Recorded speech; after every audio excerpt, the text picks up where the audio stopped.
Okay, so made myself a brew, big stupid Sports Direct mug, and I thought I'd have my little chat now about gardening with a disability. So yeah, basically I was born with like this rare muscle condition, and it's like it is stupidly rare. There's 7 of us in the world with it, so yeah, literally 1 in a billion, which is kind of cool in a weird roundabout sort of way. But basically it means that certain things I can't do.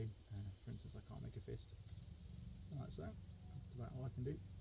And then I can just about bend those 3 fingers like that. I can't bend that one more than that. So my thumbs are a bit not as flexible either. Wrists, elbows, legs, you know, everything. And then to top it all off, you get muscle spasms, muscle cramps and everything that goes with it. You know, basically every muscle in my body feels like it's got cramp.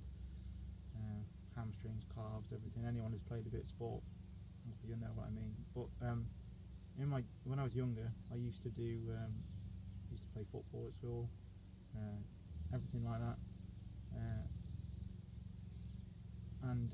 Sorry, one of the plot holders had just walked past, so I just thought he was going to say hello, but he hasn't seen me.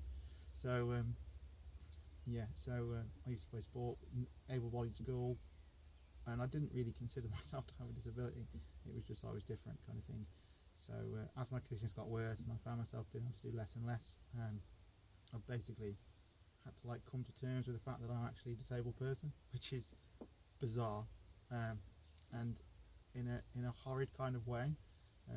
Me 6 years ago, not only did I not consider myself disabled, but I also was uncomfortable around other disabled people, because it was like, oh, I'm not one of you, you know. But you know, looking back now, it's absolutely stupid.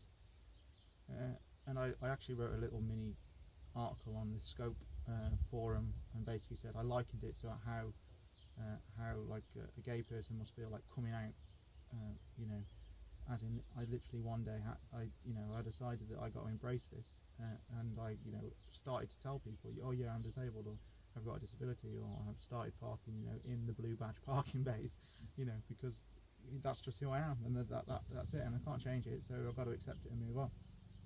So with the gardening side of it, like last year I had different medication changes and stuff like that, and blah blah blah, so I didn't actually go to the garden down the allotment much, because digging, weeding, everything was just far too much effort. It was just painful.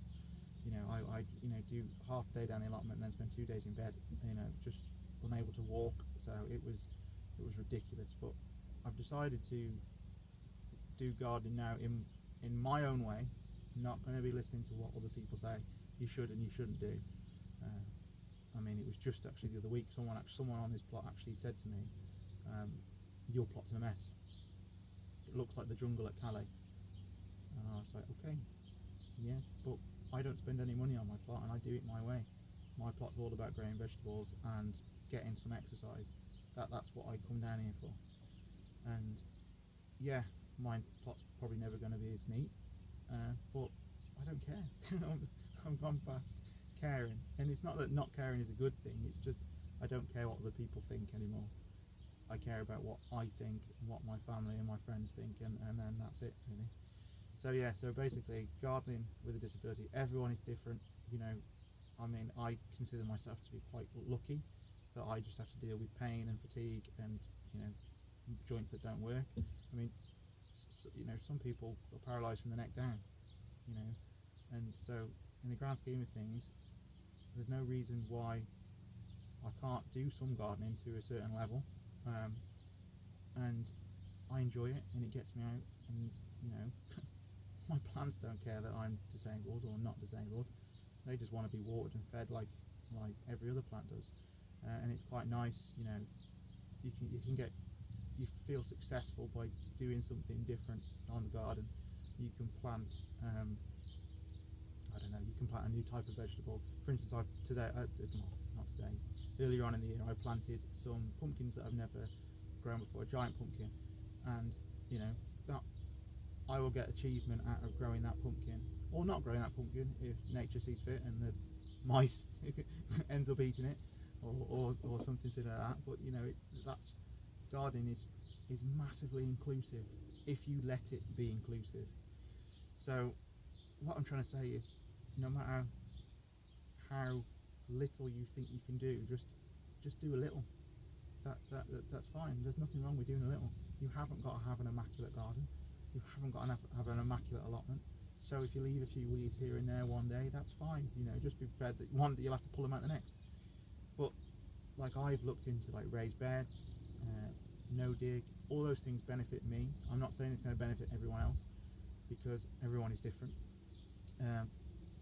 But you've changed the way you garden to suit your needs, and just enjoy it and have fun. I mean, no dig has been great for me. I haven't dug at all this year. It's been fantastic. And yeah, my soil's not as neat and tidy as some of the other ones, but who cares? I'm growing veg. Some of my vegetables are actually looking bigger than everyone else's. So it's obviously working. And so what if I use raised beds and I have to water them a little bit more than everyone else?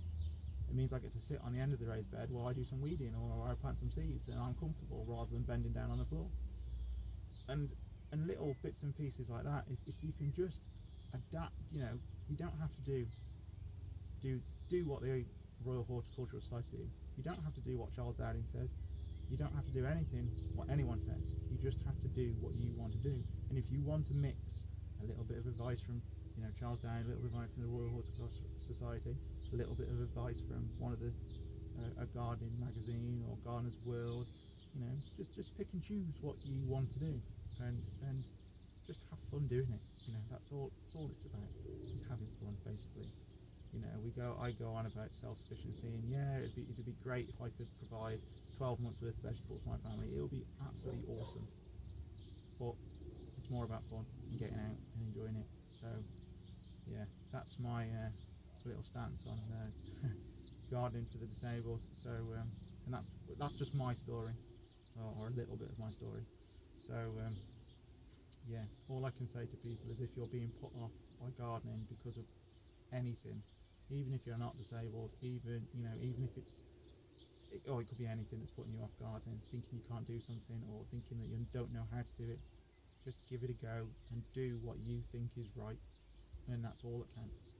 All that counts is your opinion, after all, you know. So and having fun. So yeah, thanks very much for hearing me rabbit on.